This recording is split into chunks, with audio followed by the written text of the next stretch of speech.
Opinions surrounding the conflict in Afghanistan can be heard across America and around the world. Here in the state line, some local veterans are speaking out. Michelle Rave caught up with the service members today. And Michelle, how are they handling this?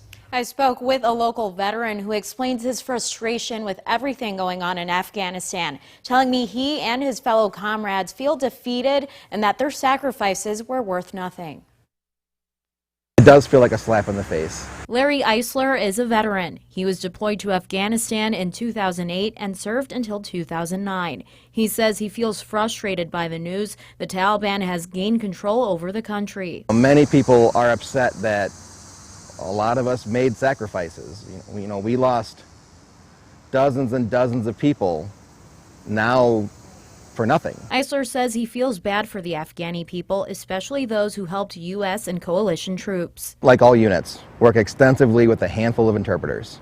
And when you're there for a year and you see these guys every day, you become friends with them. There was one guy who talked about his kids all the time. And, when I deployed, my son was just born. So he and I actually kind of bonded over that. We both had really young kids and you feel bad. You feel horrible. The first and foremost danger is the risk of reprisal violence, as the Taliban may seek to target, I would say likely seek to target, those that it sees as having been collaborators with the United States over the past 20 years.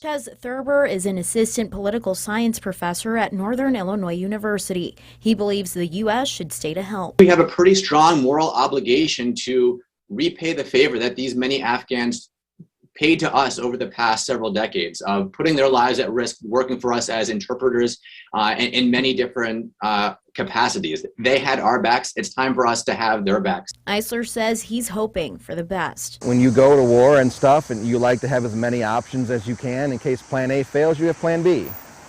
We're on plan Z now. And plan Z is to get everybody out that you can and hope for the best. Eisler says if you know any veterans who served in Afghanistan, make sure to check in on them. Eric?